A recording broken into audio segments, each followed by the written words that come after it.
Hello, this is video number 3 of the chapter Resources, Minerals and Energy Resources from Geography. And in the previous videos, we have covered till the ferrous and non-ferrous minerals. In this video, we would be starting with hazards of mining. What is mining? Extracting something from the earth is called mining. And hazards of mining means the disadvantages of mining or the problems of mining. Now, we know that mining is important. We have to do mining of various minerals so that we can satisfy our needs, we can satisfy our wants, we can develop. But mining creates various problems. What are the problems that are created by mining? And these problems are referred to as the hazards of mining. First, the dust and the noxic fumes, that is the poisonous fumes, are inhaled by the miners. Miners are those people who does mining. Those people who does mining, or those people who are involved in mining, they are referred to as the miners. So the dust and the noxic fumes which are inhaled by the miners, the dust and the noxic fumes that are inhaled by the miners, and because of that inhalation, many vulnerable breathing problems are generated. Pulmonary disease are generated. The miners, they faces this problem because of the inhalation of dust and noxic fumes, that is the poisonous fumes. Number one. Number two, due to mining, the roof may collapse and the miners may be buried inside. That is the collapsing of the roof. Because of that, the miners may be buried inside. Why do the roofs collapse now? Now,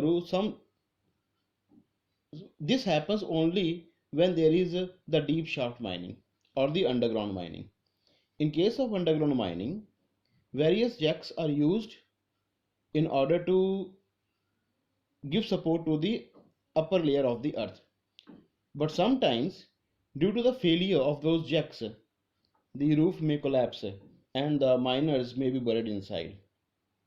Number three, there may be fires in coal mines, and that fires can be a problem for the miners. The fire may be due to carelessness of miners, and because of that, large amount of problems can be created. Miners can have a threat of fire inside the mines. Point number 3. Point number 4. Due to mining, the water bodies which are close to the area gets contaminated.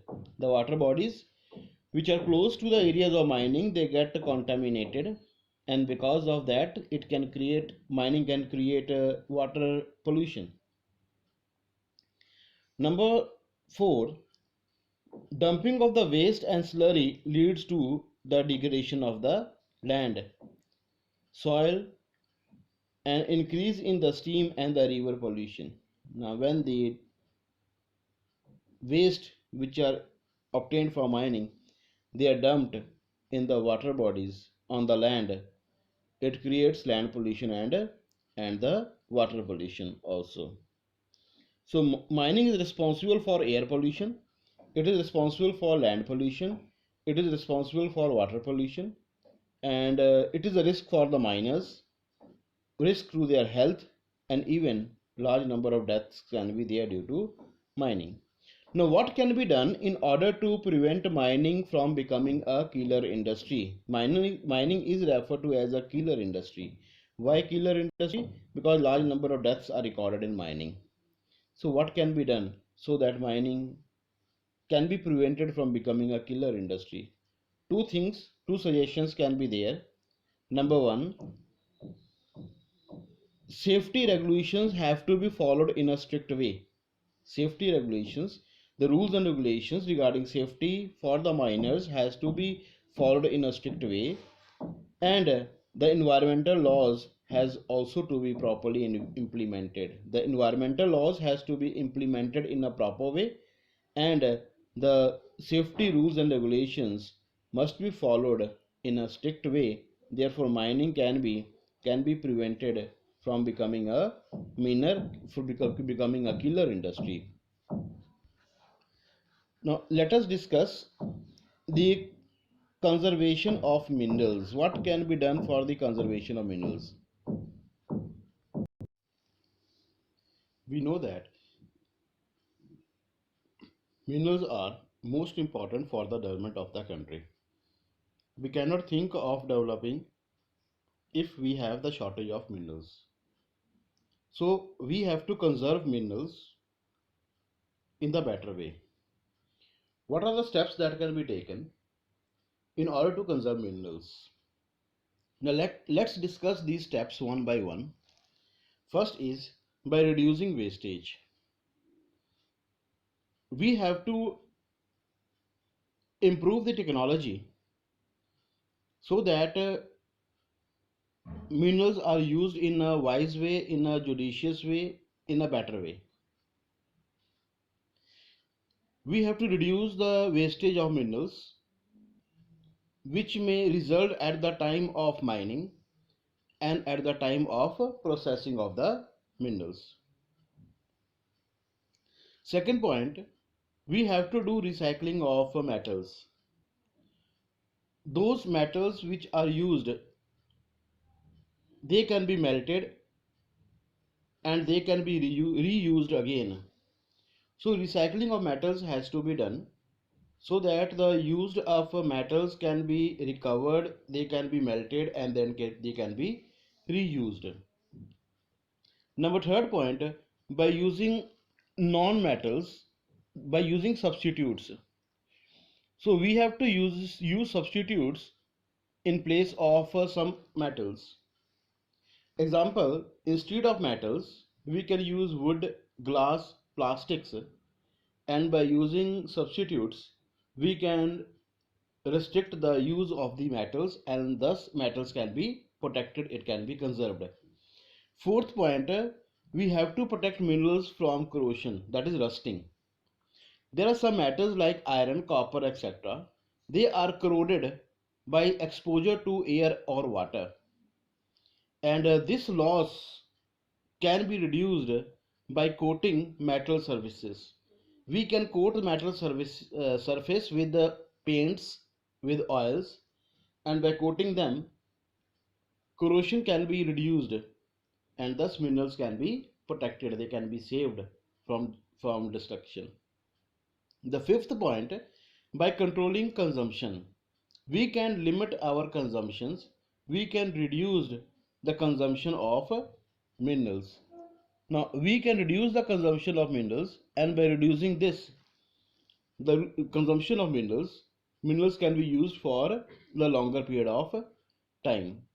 So consumption of minerals can be controlled, consumption of minerals can be reduced, and by this minerals can be used for a longer period of time.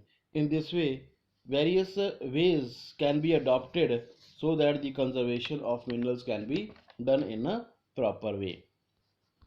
Our next topic of discussion is the energy resources.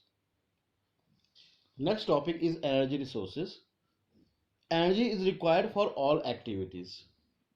It is required to cook food. It is required to provide light and heat. It is also required to drive vehicles, machineries in industries, etc. So energy is also one of the most important resources that has to be used for development. Energy resources can be classified as conventional and non-conventional sources of energy. Energy resources can be classified into conventional and non-conventional sources of energy. And we would be discussing the difference between these conventional source of energy and the non-conventional source of energy. Conventional sources of energy has been used since the large period of time. We are using it millions of years ago. Large years of time we have started their use, and since now we are using it. And non-conventional source of energy has been put to use in the recent past. Only few years back we have started the use of those resources. So conventional sources of energy is used for a very large years ago, and in comparison to that, non-conventional sources of energy has been put to use in recent past. Now conventional source of energy, they are limited in number.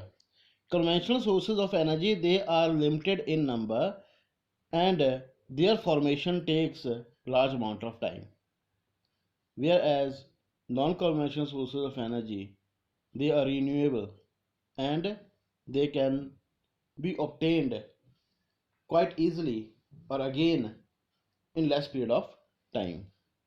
Conventional source of energy emits smoke. It means conventional source of energy creates more and more pollution in comparison to the non-conventional sources of energy. Non-conventional sources of energy, they are environment friendly because they do not cause any pollution, whereas the conventional sources of energy creates more and more pollution. Now conventional sources of energy are expensive, they are costly. They are costly, they are expensive because they are less in number. Whereas non-conventional sources of energy, they are found in large numbers, so it is cheap. And for the conventional source of energy, simple mining as well as modern technology can be used for their extraction. For conventional source of energy, we need simple mining as well as modern technology. For their production we can use them, but for the use of the non-conventional source of energy we need advanced scientific technology. In order to produce non-conventional source of energy we need advanced scientific technology, whereas in order to produce conventional source of energy we need simple as well as modern technology. Examples of a conventional source of energy are coal, mineral oil, natural gas, hydropower. Coal, mineral oil, natural gas, and hydropower. These are the conventional source of energy, whereas non-conventional source of energy are solar energy, wind energy, tidal energy, geothermal energy, biogas, and energy obtained from urban waste. These are the examples of non-conventional source of energy. So let us discuss with the first non-conventional with the first conventional source of energy. Let us discuss with the first conventional source of energy, that is coal. Now coal is of four types according to the carbon content. Now coal is the most abundantly available fossil fuel. It is the most abundantly available fossil fuel, and it is used in large numbers in power generation. It is supplied to the industries. It is also used in domestic purpose also. So coal also has variety of uses. It has variety of uses. Now coal can be classified into four types on the basis of the carbon content. On the basis of carbon content, coal can be classified into four types. The first category is anthracite. Anthracite, it contains 80% carbon on the basis of carbon content. Anthracite contains 80% of carbon. It is hard, it is black, compact, and the best variety of coal. It is found in Jammu and Kashmir. The second is bituminous. Bituminous has carbon content between 60 to 80%,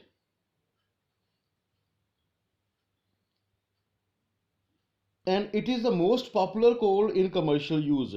It is the most popular coal in commercial use.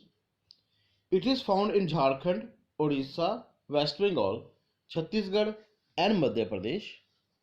The third category is lignite. Lignite contains 60% carbon.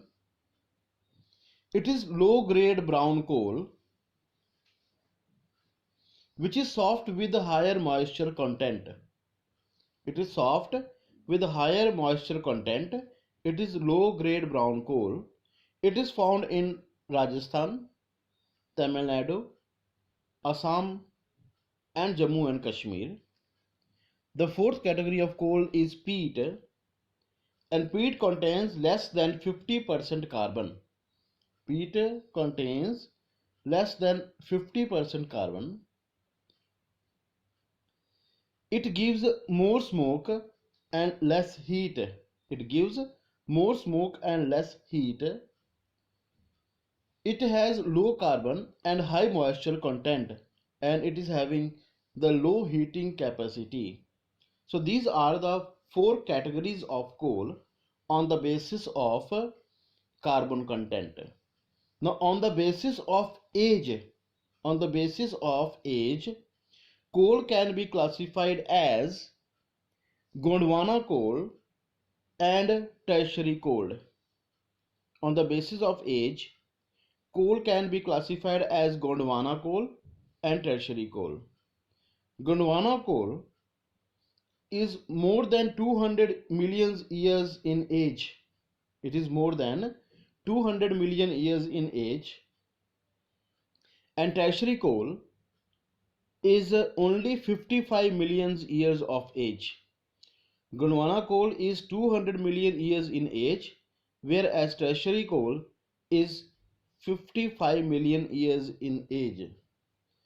Now, major reserves of Gondwana coal, which is metallurgical coal, it is located in Damodar Valley, that is West Bengal and Jharkhand belt. Then Jharia in Raniganj, Bokaro. These are some of the important coal fields. Godavari, Mahanadi, Son and Wardha valleys also contain this type of coal. Tertiary coal are found in the northeastern states of Meghalaya, Assam, Arunachal Pradesh and Nagaland. So when we are classifying coal, we are classifying coal into two categories. One is on the basis of carbon content and other is on the basis of age.